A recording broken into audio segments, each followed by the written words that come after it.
Otseselt piiri ei ole, selles suhtes, et heli mõjutab seda vett, liigutab vett meie kehas, on ju. Ehk siis heli ja sagedus aktiveerib või paneb selle vee liikuma.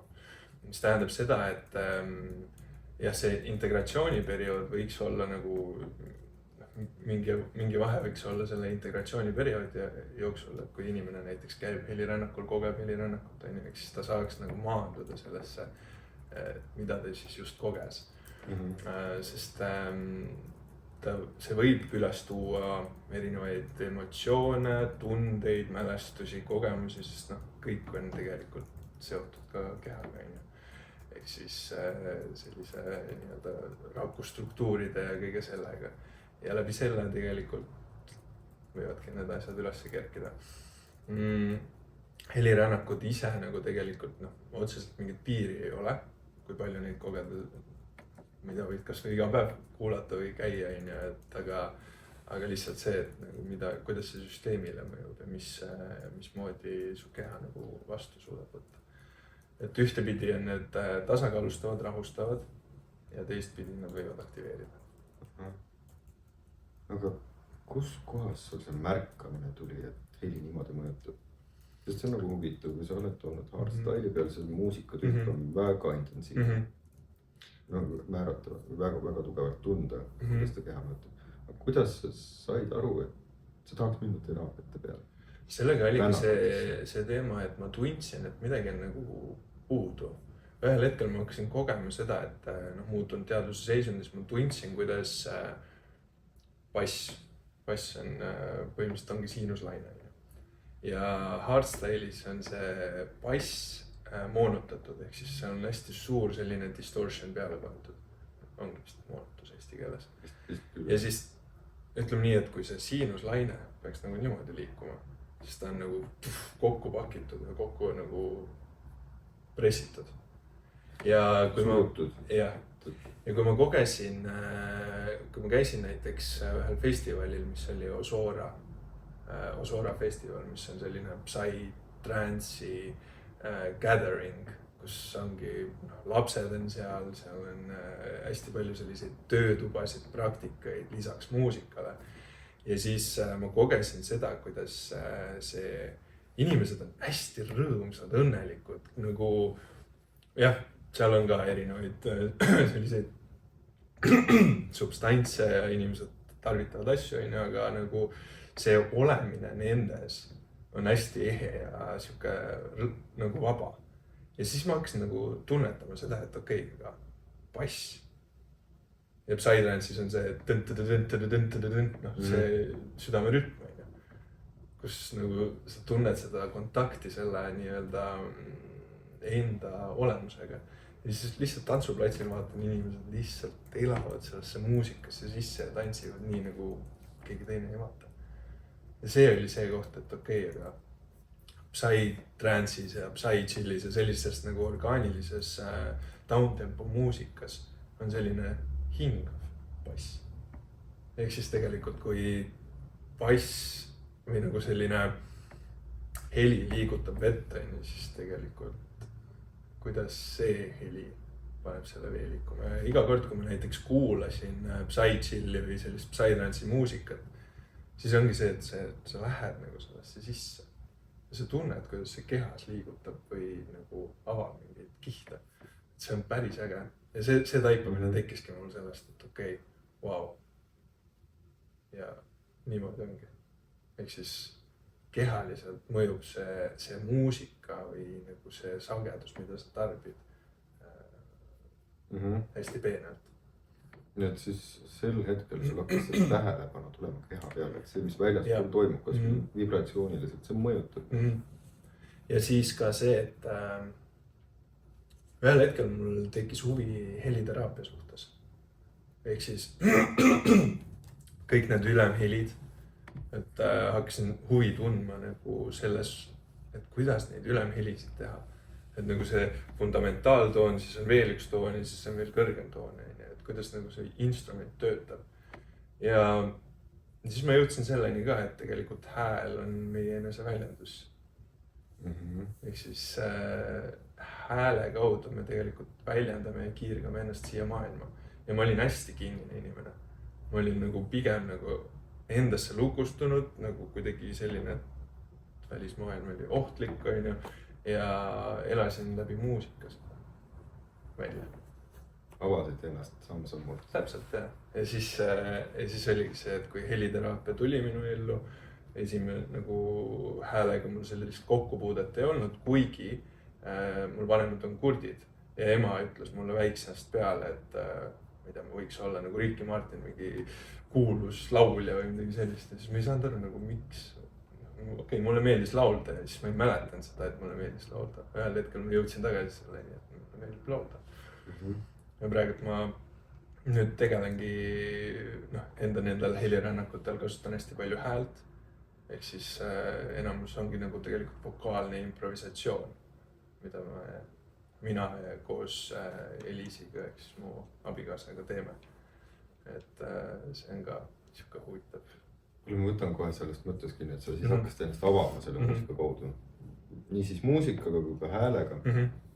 Aga mul tuli see mõte, et mis tüüpi inimestele siis see sobiks? Kas on mingid tüüpi inimesi, kellele see ei sobi? Kas on midagi, mis näiteks piirab heliteraapia võimekust? Kas ravimid? Mingid asjad? Otseselt ma ei ütleks, et mingid vastunäidustusi on inimesed. Heli on heli. Inimesed kuulavad muusikat, inimesed tarbivad sagedusi. Selles suhtes mingid sellised, kellele see ei sobi, ma ei tea. Võib olla sellist nagu tugevat mõju, mida see helirännak või heliteraapia teeb. Ei pruugi olla nendel inimestel, kes tarvitavad antidepressante või nagu suruvad mehaaniliselt enda tundeid alla. Et ta ei tunne siis väga midagi? Ta võib tunda, aga ta ei pruugi nagu seda full efekti saada sellest. Kas on inimesi ka, kellel võib tekkida sest heli hakkab sind muutma? Sa lähed protsessi kaasa. Ma natuke räägin oma kogemusest ka, sest kord, kui sa tegid helirännakut Osteopaatia Akadeemias, mul oli tööpäev lõppenud, stressirohke tööpäev. Ja kui ma läksin sellest ruumist mööda, kus sa oma heli üles sättisid ja laulsid, ma tundsin, et seda on nii palju minu jaoks. Ja kui ma praegu selle vastu võtan, kui ma jääks kuulama, siis ma ei tea, kuidas ma hakkama saaks. Mingi ärevusseisund oli, lihtsalt pingeline päev. Ja ma tunnen, et see hakkaks niimoodi lahti keerama, et mul tekib hirm muutuse ees. No oli siuke päev. Kas on inimesi, kes peaks arvestama sellega, et see muutus, mida läbi heli saab kehas teha, kõik mõjutab meid, aga et see protsess võib ka proovile panna? Kindlasti, sest sellel on kõigil ju tegelikult seos emotsioonidega, ehk siis emotsioon on energia liikumises, energy in motion. Ja see, jällegi jõuame sellesse kohta, et see vesi paneb või see heli paneb selle vee liikuma. Ehk siis jah, inimesed võivad tunda, et nagu tohutud, ma ei tea, muutused hakkavad käima. Tihtipeale ongi see, et kui me enda sagedust muudame, lähme nüüd sellesse sagedusmaailma, ehk siis kui me enda sagedust muudame enda olekut, kogeme seda, et okei, nii kerge, nii vaba on olla peale helirännakut või siis on vastupidi, et mingid mis asja, kui kohtun mingi enda varjupooltega ja kõikide nende asjadega, siis tegelikult mis toimub on ju see, et sinu enda sagedus muutub ja läbi selle füüsiline reaalsus hakkab näitama neid kohti, kus sa oled olnud kinni.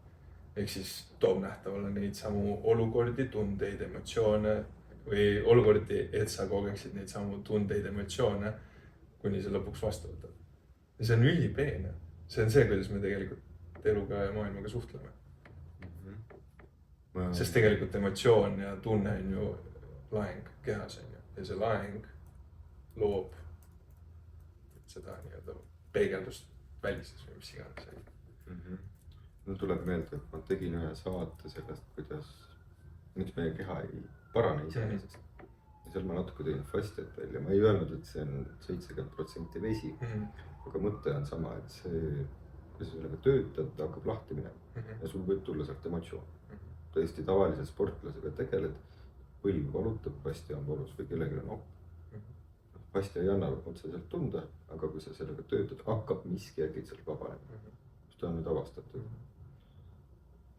Tegelikult see on ka see, et sa hakkad tegelema sellega, sa võid ka läbi heli ju töötada. Minul, ma mainisin seda aspekti, et huvitaval kombel alati tuleb miski välja sealt.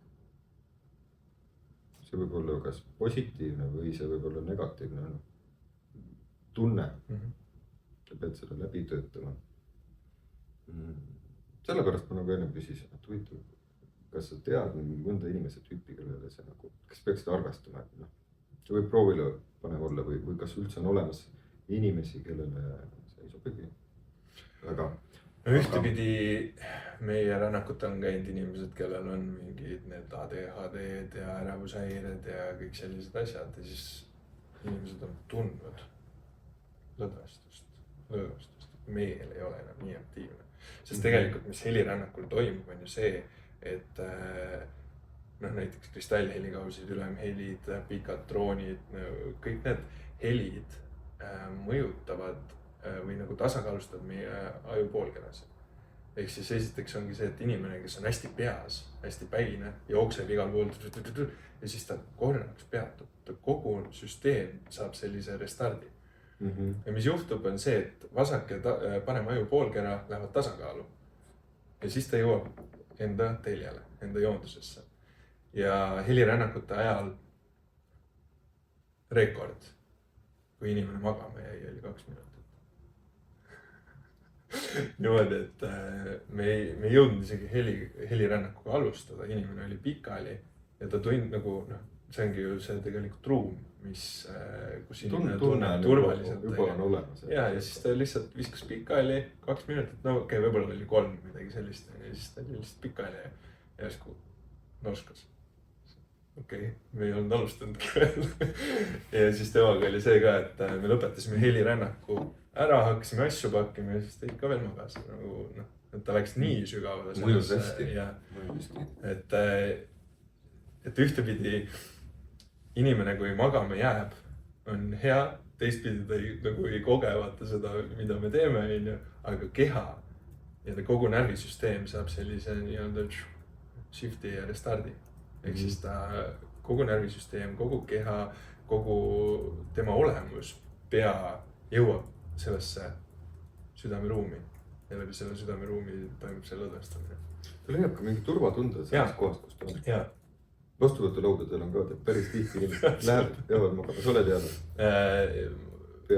Lõpulõdvestuse ajal olen. Jaa, oled jäänud. Selle on üks grupp inimesi, kelle kohta ma tahaks ka sult küsida. Et need on siis noored emad ja lapsevanemad. Need käivad nii osteopaatia vastuvõttudel kui ka mõnedes muudes teraapiates selle jaoks, et leida see rahuseisund. Kas see heliteraapia sobib neile? Kas on midagi, mida nad peaks tähele panema, kui nad käivad? Heliteraapia sobib ikka ja selles suhtes, et see ju lõdvestab keha. Ehk siis need helid, kõik need kõristid, kõik need kristallhelikausid, ülemhelid, nad ju meenutavad mingit sellist, mida ma ise olen kogenud. See on nagu justkui mälestus millestki sellisest iidsest. Nagu see kohale tulemine iseendasse. Natuke nagu seal kõhus olemine ka. Põhimõtteliselt küll, jah. Nagu see white noise, et sa oled nagu selles. Kas see on see kõhus? Beebi kuuleb ka white noise? Jah. See on see sama? Jah. Et miks näiteks väiksed lapsed tunnevad hästi turvaliselt ennast, kui näiteks enda väikse, kui poeg oli väike, siis ma laulsin talle ülemhelisid ja tegin lihtsalt mingid sellised pikkasid droone, kui ta oli nagu nuttis ja siis ühel hetkel lihtsalt rahu. Kõik nagu kukkus ära, et ta jõudis nagu sellesse, et ta on turvaline, et ta kogeb nagu seda, et sest need helid, ülemhelid eriti, nad on nagu hästi sellised kosmilised ja nad meenutavad midagi sellist, mis on nagu kuidagi ära unustatud. et see on nagu see, mis ma ise olen kogenud. See on kuidagi huvitav, et ta ei ole nagu päris igapäevane asi. See, mida me nagu reaalelus näeme, aga ta on nii tuttav. Jah, täpselt. Aga samal ajal nagu hirmutavalt ka. Kui sa ikka oled iga päev reaalelus ja sa oled siin kinni, kohati võin ise ka ära kukkuda täiesti, siis on ehmatav seda kuulda. Sest sa mõtled, et kuidas ma pärast seda tagasi tulen tavaelusse. Ja see äratab mingid kohad üles, siis sa saad nagu, okei, tere. No põhimõtteliselt see sobiks, sest tegelikult võtsin lihtsalt selle emad, noored emad, rasedad, et tegelikult see ei oleks ju ka midagi, mida nad võiks kasutada. Sest on praegu niimoodi, et käiks hästi palju arsti juures, ämmakad ja nende juures. Kohati mõned inimesed on seal ehmatada saanud. Siis käiakse teraapiates ja nüüd praegu on siuke viis, et inimesed käivadki osteopaadi juures, paljud noored emad, et tõenäoliselt kuidagi ette valmistada. Kehaliselt mingid plokid maha võtta, mingid dysfunktsioonid, mis nad elu jooksul on saanud, et oleks lihtsam see kogu 9 kuud protsessi. Ja tegelikult protsess hakkab alles peale seda pilti. Absoluutselt. Aga samal ajal veel mingid teist tunnet ka anda. Helirännak on selle jaoks päris huvitav. Jah. Sest kui ema on rahulik, jah, siis laps on ka. See programmeerib samal ajal ju lapse närvisüsteemi. Kas mõni nagu nii teadlikult on käinud? Meie rännakutel on rasedad käinud. Võib-olla need lõpu rasedusperioodi ajal, ma ei tea, võib-olla see ei oleks väga hea. Sest see võib, kuna see paneb ju kogu protsessi kehas käima, siis tegelikult see võib kiirendada seda sünnitusprotsessi ja kõiki neid asju. Ta võiks olla siis mingi algusest kuni poole. Ja mingi 3. trimestrini. Samas, jah, ma ei tea, ütleme nii, et 8. kuud rase naine käis ka helirännakul. Ja temal lõdvestus nii sügavalt, et ta sai kontakt, koges seda, kuidas ta on lapsega hästi tugevas sellises kontaktis. See aitab palju. Jah, see toetab. Vaatame piiravaid tegureid helirännakute puhul. Kas või pigem seda, et kui inimesel on elus mingid piiravad tegurid, mis teda tagasi hoiavad, kas siis õnnestumisel, elus tegutsemisel, tervisel, rõõmul, kas heli ja kuidas saab seda mõjutada, kuidas ta sellesse saaks kaasa aidata. Kas on mingi suhtumine, millega inimene näiteks saaks tulla, et oleks võimalikult efektiivne. Mingi taotlus, et ma tahan nüüd olla edukam või rõõmsam ja tuleb sellega helirännakule. Jah, see on hea küsimus selles suhtes, et ühtepidi, kui me teeme taotluse, et tahaks rohkem rõõmu kogeda või mis iganes paremat tervist, siis tegelikult paratamatu on see, et me peame kohtuma või mitte ei pea, vaid nagu tulevad nähtavale need kohad, kus me ei koge rõõmu, kus me ei koge seda head tervist. Ja siis need on need kohad, mida vastu võtta. Pead olema valmis vastu võtma seda, mis on pigem see vastand sellele, mis sa tahtsid. See võib tulla, ehk siis ülihea point on tegelikult see, et armastuse sees on kõik tunded. Ehk siis kui me tahame armastust, siis nagu tihtipeale inimesed arvavad, et armastus on see, kõik on bliss ja kõik on tore. Aga tegelikult armastuse sees, tingimusteta armastuse sees on absoluutselt kõik tunded. Nii kurbus, nii häbi, nii süütunne, kogu see kompott. Ja siis sa võtad lihtsalt vastu selle endaks olemise kogemise inimesena. Siis, jah. Ja see ongi see point, et tegelikult ei ole ju häid ega halbu emotsioone. Ei ole negatiivsed ega positiivsed emotsioone. On lihtsalt lahingud kehas, mis väljenduvad meie mõistes negatiivsete ja positiivsete. Annavad mingi tunde ja... Täpselt. Aga tegelikult see on lihtsalt lahing, et okei, ma lihtsalt luban läbi keha kogeda selle tunde läbi. Kuule, inimestel, kellel ei ole seda tunnet, mis aitab kuulda, kuidas see neile mõjub? Ehk siis need, kes kurdid. No ma olen enda vanematele teinud paar korda rännakut niimoodi, et nad ei kuule, aga nad kogevad ikkagi neid vibratsioone ja noh, ilmselt kui nad vastuvõtlikud on, siis nad kogevad seda, mis ruumis toimub, sest tegelikult ruum ise ju hakkab mängima selle sagedusega. Tegelikult seda peaks keha peal ka tunda olema, kui no kongihelid näiteks on hästi sellised madala sellise nii-öelda võnke sagedusega, ehk siis nagu sellise bassilise tooniga, siis need on nagu pigem jah, rohkem kehaliselt tunda. Kristallhelikausid, nad võivad olla ma koges näiteks neid kristallhelikausse. No ja passid on ju ka nagu see, mis kehaliselt on kogetav. Et seal on erinevad helid, ka bass ja ülemhelid ja kõrghelid, madal või need sa natuke tead ka, kuidas need kehale erinevad mõjuvad?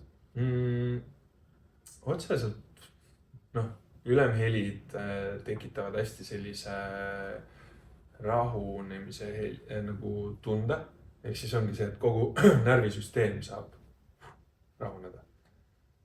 Relax. Jah, kõik need kõristid, Liis kusjuures tõi päris hea näite selle kohta, et miks meid paelub see näiteks mingid lõkkehelid, merekohinad, kõristid, kõik sellised asjad, linnuhelid, sest kui vaadata seda nagu sellest perspektiivist, et need kõik helid on ka meie sees.